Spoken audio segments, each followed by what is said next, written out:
Welcome students. Good morning. In the last class, we discussed about autotrophic mode of nutrition. Today, we are going to discuss about another mode of nutrition, that is heterotrophic nutrition. Once, if you remember the definition of heterotrophic mode of nutrition, will you remember once? The organisms which cannot able to prepare their food by their own, okay, which may depend on other organisms are called as heterotrophs, and this kind of mode of nutrition is called as heterotrophic mode of nutrition. And we all know different kinds of organisms, they acquire their food in different modes.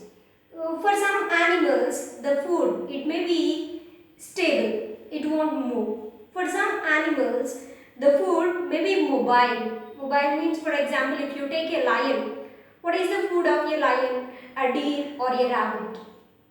The food is mobile. Here the deer and rabbit, they may move. If we talk about another kind of organisms like a giraffe or cow, buffalo, goat, this kind of organism, what they will eat? They eat grass. Does the grass able to move from one place to another place? No, it is always stationary. It won't move. Depending on that, what kind of food they are eating, either it is mobile or stationary. Depending on that, the mode of nutrition and the process of obtaining food, and it may be vary from one organism to another organism. And at the same time, if we talk about heterotrophic mode of nutrition, it may be different in one organism to other organism. For example, if you take unicellular animals, the body structure and complexity of unicellular organisms is very less. If we talk about higher animals, they have different organs and organ system for carry out in different process. Okay, like that, the process of digestion, the process of intake of food varies from one organism to another organism. Okay, and we also discussed about different kinds of heterotrophic mode of nutrition. What are that? Parasitic mode of nutrition, halozoic mode of nutrition, and saprophytic mode of nutrition. We already discussed about these varieties, and today in this class we are going to discuss about a heterotrophic mode of nutrition in the mode of nutrition which may takes place in the amoeba and paramecium. Okay.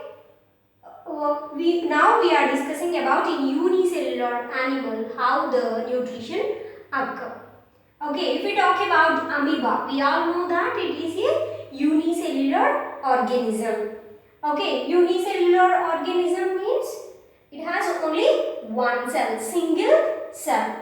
And the shape of the amoeba, it is not a definite shape. It may be, it may have different shapes.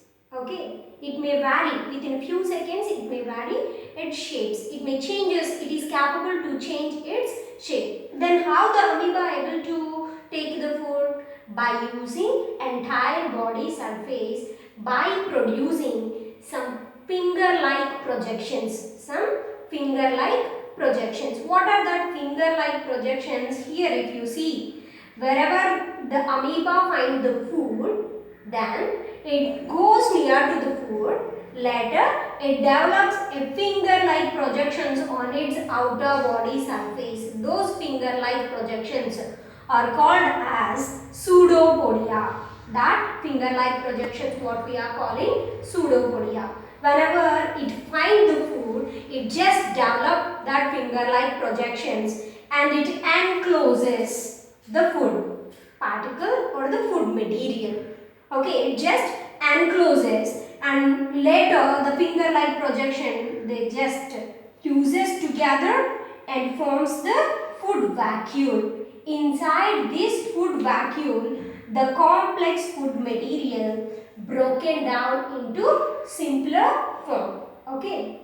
Later, the simplest form of food distributed to the cytoplasm, which is present inside the amoeba. Like that, amoeba able to take the food into its body, and it is capable to do many activities necessary for its growth, development, repair, all the functions it is able to carry out by taking the food in this manner. This is the food vacuole. Inside the food vacuole, what is happening? It breaks down the complex food material into simpler form. After that process, the simplest form of food distributed throughout the cytoplasm, and undigested part of that food, the food which is not digested inside the amoeba, that reaches the cell surface of the cell. Later it thrown out. The waste material go out of the body of the amoeba. It just thrown out, the waste material. Like this, amoeba able to follow nutrition by using finger-like projections called as pseudopodia. By wherever it finds the food material, it just fuses the food material. Later, what will happen? It just forms a food vacuole. Okay, like this nutrition occurs in the amoeba. If we talk about paramecium, paramecium is also a unicellular organism. As like amoeba, it is also a unicellular organism. But it has, the paramecium cell has a definite shape. Okay, and at the same time, if you observe the body of the paramecium, it contains a small hair-like structure which is called as cilia. And this cilia always it shows some movement. By this movement of cilia, the food which is available in the outer environment will reach a specific part present in the paramecium, which is called as cytostome. Cytostome, a specific part. By using only that part, the paramecium able to absorb the food into its body. The paramecium able to acquire food by a specific part called as cytostome. How the food is able to move throughout the part of the cytostome? By the help of movement of cilia present entire the body surface. Whenever the cilia is moving, then the food it just move and reaches the specific part called as cytosome. Okay, later food vacuole may form inside the body of the paramecium. Later, inside that food vacuole, the complex food break it down into simpler form, and that food just distributed throughout the cytoplasm. Like this, this paramecium also contain anal pore for excretion of waste material out of the body. For intake of food, it has a specific part called as cytostome, and for releasing the waste out of the body, it has another specific part called as anal pore. Okay, I think you understand about nutrition in paramecium and amoeba. Okay, now we are going to the next topic. What is that? Parasitic mode of nutrition. What is parasitic mode of nutrition? Will you remember once what is the definition of a parasitic nutrition? Okay. Today in this class we are going to discuss about parasitic nutrition in Cuscuta plant. What is the plant name? Cuscuta plant. Before going to discuss about that, first we just have a brief look into the definition of parasitic nutrition. Parasitic nutrition is a mode of heterotrophic nutrition. It is a type of heterotrophic nutrition where an organism live on the body. Where an organism live on the body surface or inside the body of another type of organism.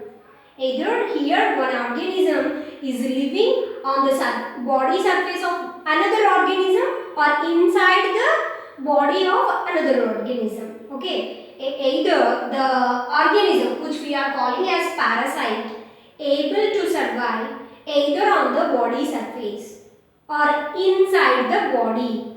Here the organism which is giving shelter or providing food to the parasite is called as host.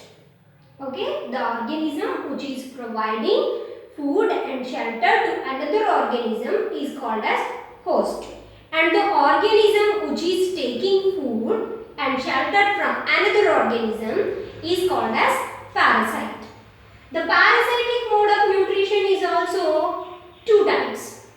Okay, depending on how it is absorbing materials from the host, we divided the parasitic nutrition into two types. What are that? Partial parasitic nutrition and complete parasitic nutrition. Partial parasitic nutrition and complete parasitic nutrition. What is partial parasitic nutrition? Here the parasite may depend on the host partially, not in complete manner.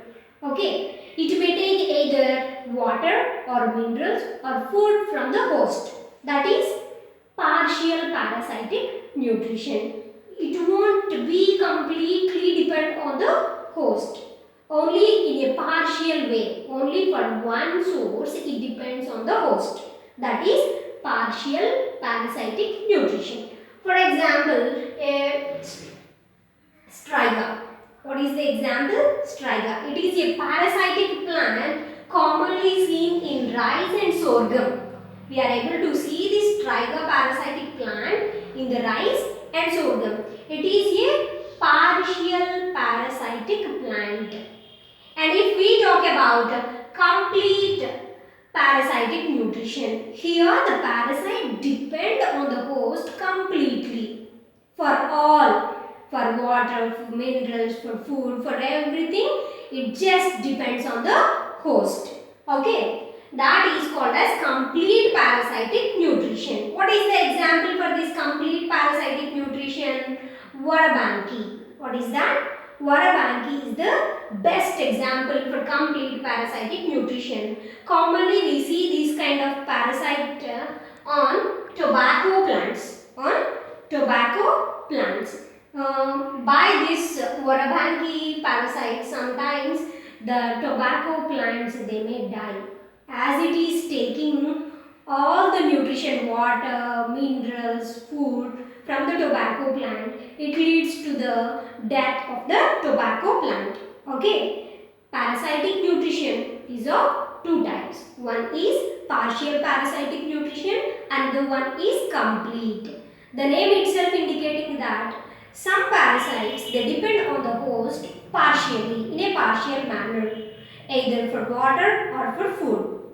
Some organisms they depend on the host completely for everything, for shelter, for food, for water, for everything. It just depends on the host.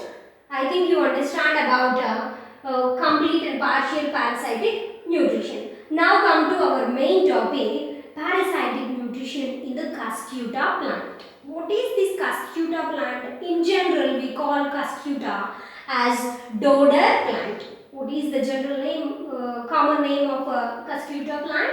Dodder. Okay, it belongs to the family Morning Glory family. What is the family of the dodder plant? Morning Glory family. Okay, if we talk about the Cuscuta, it may have about 170 varieties of parasitic plants. The same family, here we may find 170 varieties, including that the Cuscuta reflexa. It is one of the species present in this family.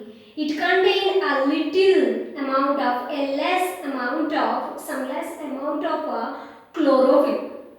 That's why it won't be completely depend on the host. It is capable to prepare its own food. For only some other requirements, it depends on the host. Only Cuscuta reflexa. Remaining all Cuscuta plants existing as complete parasitic plants. They just depend on the host for water, for food, for everything. They just depend on the host plant.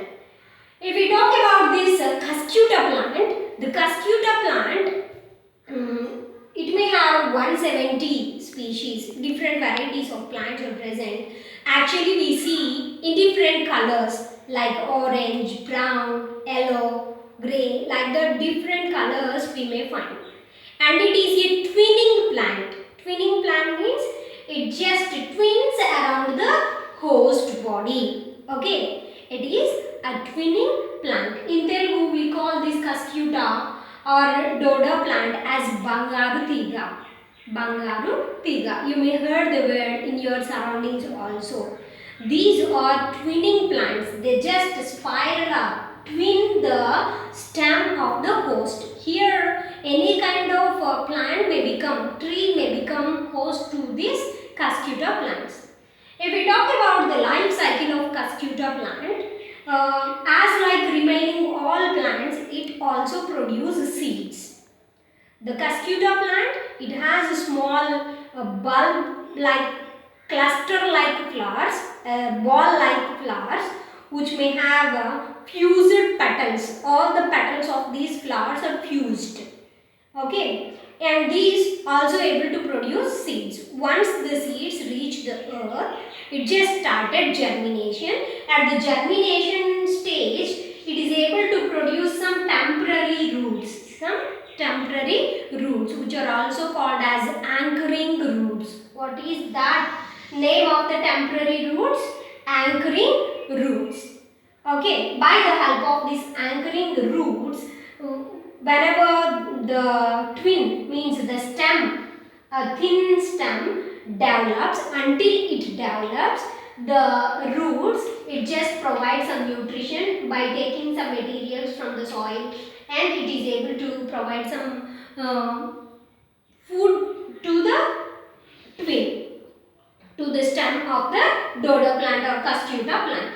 Once it finds the host, once the Cuscuta plant finds the host, then it started twinning the stem of the, whenever it finds the host, it just started the process of twinning, spiraling up the stem of the host. If you think it is the stem of a host, then the Cuscuta, it just spiral up the stem of the host.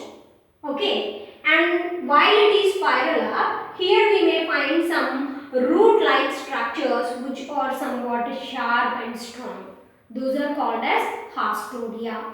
The roots which have capability to penetrate into the host stem, host branches. Those are called as hastodia. By the help of these hastodia roots, the Cuscuta plant able to suck water, able to suck food material from the host plant.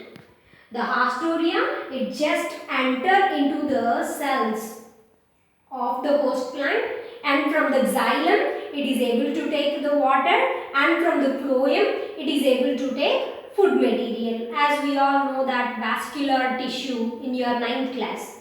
What is the function of xylem and phloem? Xylem involves in the transportation of water. Phloem involves in the transportation of food material. Whenever the Cuscuta spiral up the stem of the host, it just develops root-like structures which are spine-like structures which are somewhat strong roots. They may penetrate into the host stem, and they started sucking water and food material from the stem. Okay, and what we are calling such kind of roots as hastodia. And what about the temporary roots which are present in the soil? The roots, whenever the Cuscuta able to suck the nutrients and water from the host, then the temporary roots, they get rotten. They just disappear. Okay, rotten and disappear. After a few days, the Cuscuta plant, it also search for new plant, and it also reaches the another plant by growing along creeper like structure. If it is unable to find another host, then it creeps on the ground. Finally it reaches another support and it just started sucking of food material and water from the host. Okay, from one plant to another plant it can easily grow. Okay, in the form of twinning nature, in a spiraling nature. Here, if we talk about the how it is able to twin the plant, it just look like a web, like a net, a tangled net. If we see a net, how it just appear like a tangled net to each and every part of the stem, it just covers and it just takes. Sometimes it leads to the death of the host also. Okay, if the host is very small plant, then the host may die because as it is taking food material and water. If the host is very big tree, then it won't die. Okay. Do you understand about parasitic nutrition in Cuscuta plant? What is the another name of Cuscuta plant? Dodder. What we call in Telugu, Bangaru Tiga. And how many varieties of species are present in this family? About 170. Okay. And what are the different colors of these species? Like orange, yellow, white, different colors we may find. And what are these anchoring roots? Anchoring roots also called as temporary roots. While the Cuscuta is germinating, it just develops some temporary roots. Those temporary roots are called as anchoring roots.